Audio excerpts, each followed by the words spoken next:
سبحان اللہ وبحمدہ سبحان اللہ العظیم سبحان اللہ وبحمدہ سبحان اللہ العظیم۔ رمضان المبارک۔ رمضان المبارک کی نورانی اور پاکیزہ ساعتیں عالم افق پر سایہ فگن ہیں۔ رحمتوں اور برکتوں کا نزول بے حد و حساب جاری ہے۔ رمضان المبارک کی سب سے اہم فضیلت اور برکت یہ ہے کہ اس مہینے میں اللہ تعالیٰ نے قرآن مجید نازل فرمایا، جو کل انسانیت کے لیے نہ صرف خیر و برکت کا موجب ہے بلکہ ایک مکمل ضابطہ حیات اور سرچشمہ رشد و ہدایت بھی ہے۔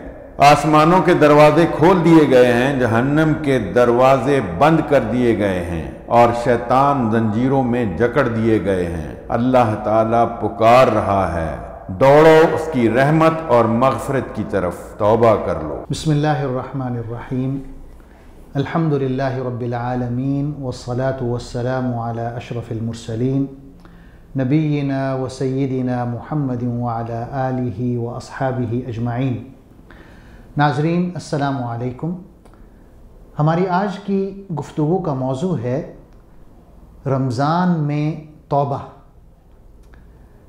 رمضان بخشش کا مہینہ ہے، اللہ تعالی ہماری توبہ قبول فرماتا ہے۔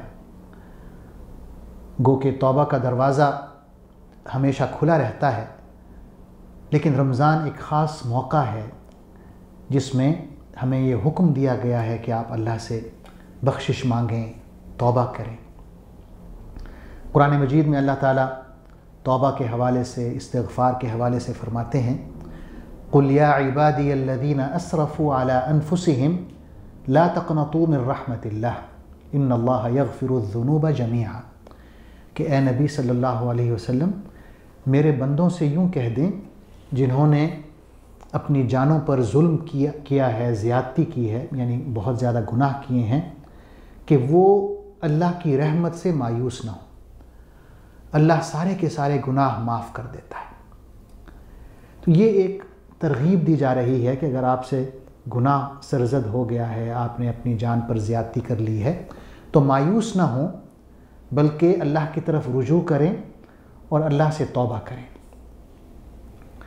ایک اور مقام پر سورہ توبہ میں اللہ تعالیٰ فرماتے ہیں، وَهُوَ الَّذِي يَقْبَلُ التَّوْبَةَ عَنْ عِبَادِهِ وَيَعْفُو عَنِ السَّيِّئَاتِ وَيَعْلَمُ مَا تَفْعَلُونَ۔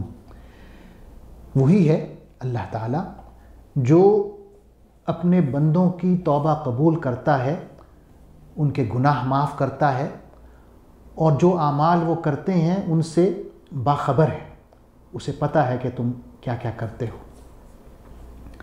اسی طرح ایک حدیث میں ہم پڑھتے ہیں کہ رسول اللہ صلی اللہ علیہ وسلم نے یوں فرمایا، کل ابن آدم خطاء وخیر الخطائین التوابون، کہ ہر شخص گنہگار ہے، خطا کار ہے، لیکن ان میں جو بہترین لوگ ہیں وہ ہیں جو توبہ کرتے ہیں اور بہت زیادہ بار بار توبہ کرتے ہیں۔ ناظرین، توبہ کا جو عمل ہے یہ تو سارا سال کرنا چاہیے، بلکہ جتنا جلدی ہو سکے توبہ کرنی چاہیے، لیکن رمضان کا مہینہ جو ہے وہ اتنا بابرکت ہے، اور اس میں جو سب سے زیادہ برکت والی رات ہے لیلۃ القدر، اس میں ہمیں یہ تلقین کی جا رہی ہے کہ آپ نے جو خصوصی دعا مانگنی ہے وہ یہی ہے کہ اللہ ہمیں معاف کرے، اللہ سے توبہ کرنی ہے، استغفار کرنا ہے۔ حدیث میں آتا ہے کہ حضرت عائشہ رضی اللہ تعالی عنہا نے آپ صلی اللہ علیہ وسلم سے یہ بات پوچھی۔ آپ نے کہا کہ اے اللہ کے رسول، اگر مجھے معلوم ہو جائے کہ آج کی رات لیلۃ القدر ہے تو میں کیا دعا مانگوں؟ تو آپ صلی اللہ علیہ وسلم نے فرمایا کہ آپ ان الفاظ میں دعا کریں، اللہم انک عفو تحب العفو فاعف عنی، کہ اے اللہ آپ بہت زیادہ معاف کرنے والے ہیں اور معاف کرنے کے عمل کو پسند فرماتے ہیں، لہٰذا مجھے بھی معاف کر دیں، میری بخشش کر دیں۔ تو یہ دعا سکھائی گئی۔ ناظرین، یہ جو توبہ ہے اس سے کیا مراد ہے، یا اس کے کیا عناصر ہیں، توبہ میں کیا چیز ہوتی ہے؟ علماء نے کہا ہے کہ توبہ بنیادی طور پر 3 چیزوں کا نام ہے۔ سب سے پہلے ہے کہ انسان اپنے گناہ کا اعتراف کرے کہ واقعی مجھ سے یہ غلطی ہو رہی ہے، یہ پہلا عنصر ہے اعتراف۔ دوسرا اس کا عنصر ہے ندامت، پشیمانی، پچھتاوا، کہ اعتراف تو کر لیا کہ گناہ ہو گیا، غلطی ہو گئی، اب اس پر اکڑنا نہیں ہے، تکبر نہیں کرنا، بلکہ پشیمان ہونا ہے، پچھتانا ہے، ندامت کرنی ہے، یہ دوسرا عنصر ہے۔ تیسرا عنصر یہ ہے کہ اللہ سے عہد کریں، وعدہ کریں کہ آئندہ یہ کام نہیں کریں گے۔ وہ جو غلط کام ہو رہا تھا اس سے نہ صرف یہ کہ فوراً رک جائیں، بلکہ اللہ سے یہ عہد بھی کریں کہ اے اللہ تو نے مجھے توفیق دی کہ میں نے گناہ کا اعتراف کیا، اس پر پشیمان ہوا، پچھتایا، اس سے رک گیا، باز آ گیا، اور اب میں یہ عہد کرتا ہوں کہ آئندہ یہ گناہ نہیں کروں گا۔ تو یہ 3 عناصر ہیں توبہ کے: اعتراف، ندامت، اور اس کام سے فوری طور پر رک جانا، باز آ جانا، اور اللہ سے یہ عہد کرنا کہ آئندہ یہ نہیں کریں گے۔ تو یہ جو توبہ کا عمل ہے یہ بنیادی طور پر زندگی کو بدلنے کا فیصلہ ہے، یعنی زندگی جس نہج پہ چل رہی تھی اس کو تبدیل کرنے کا فیصلہ ہے۔ یعنی حدیث میں ہم پڑھتے ہیں حضور صلی اللہ علیہ وسلم نے گزشتہ قوموں میں سے کسی کا واقعہ بیان فرمایا ہے کہ ایک شخص تھا جو کرائے کا قاتل تھا، لوگوں سے پیسے لیتا تھا اور قتل کرتا تھا، اور وہ یہ جرم کرتا گیا یہاں تک کہ اس نے 99 قتل کر ڈالے۔ جب 99 قتل ہو گئے تو اسے ہوش آیا کہ یہ میں کس جرم میں مبتلا تھا، اسے ندامت ہوئی، اور وہ ایک عالم دین کے پاس جاتا ہے اور کہتا ہے کہ میں 99 قتل کر کے آ رہا ہوں، تو کیا میرے لیے بھی کوئی توبہ ہے؟ تو وہ عالم جو تھا اس نے کہا کہ نہیں، تمہارے لیے کوئی توبہ نہیں ہے۔ تو اس شخص کو غصہ آتا ہے، یہ اس عالم کو بھی قتل کر دیتا ہے۔ 100 قتل پورے ہو گئے، لیکن ندامت اور پشیمانی کا عنصر تو باقی تھا، وہ چاہتا تھا کہ توبہ کرے۔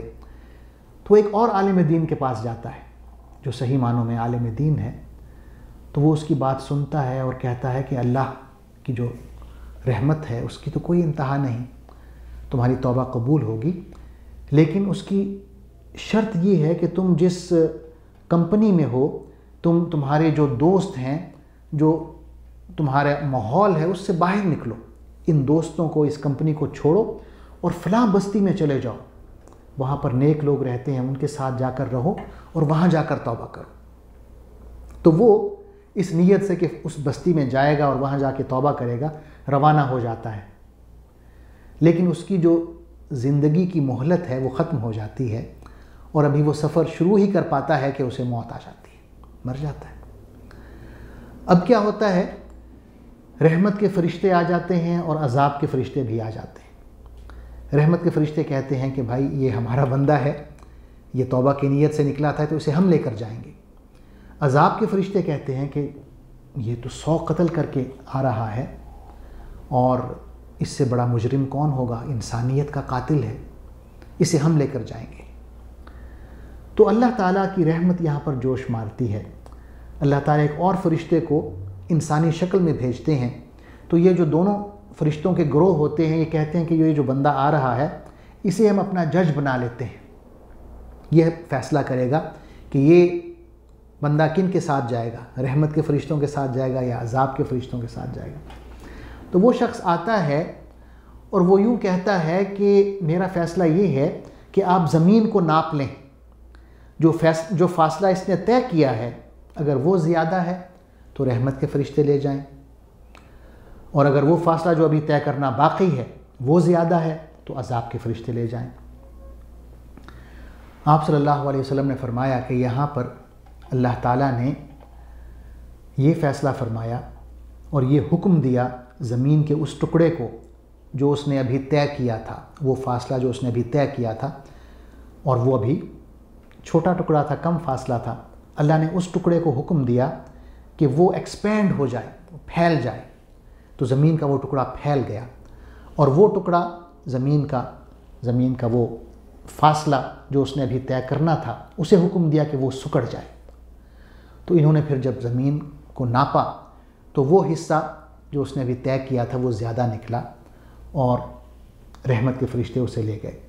تو کہنے کا مقصد یہ ہے کہ جب انسان توبہ کرتا ہے تو وہ دراصل یہ فیصلہ کرتا ہے کہ میری جو زندگی اس نہج پر گزر رہی تھی، جتنی گزر گئی، اب جو بقیہ زندگی ہے وہ میں پرانی نہج پر نہیں گزاروں گا، اس میں تبدیلی لاؤں گا، اپنے آپ کو تبدیل کروں گا، اور بقیہ زندگی جو ہے وہ اللہ اور اللہ کے رسول کے اصولوں کے مطابق، اللہ اور اس کے رسول کی دی ہوئی تعلیمات کے مطابق میں بقیہ زندگی گزاروں گا۔ تو جب انسان یہ فیصلہ کرتا ہے تو پھر وہ اللہ کا محبوب بندہ بن جاتا ہے۔ اللہ تعالیٰ فرماتے ہیں ان اللہ یحب التوابین، کہ اللہ تعالیٰ ان لوگوں سے محبت کرتا ہے جو توبہ کرتے ہیں۔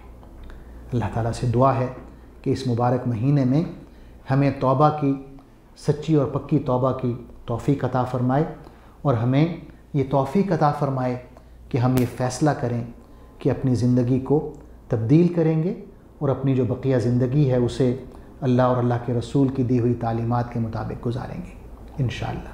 بہت بہت شکریہ۔ والسلام علیکم ورحمۃ اللہ وبرکاتہ۔ اللہم صلی علی سیدنا محمد وعلی آلہ وصحبہ وسلم۔ اللہم صلی علی سیدنا محمد وعلی آلہ وصحبہ وسلم۔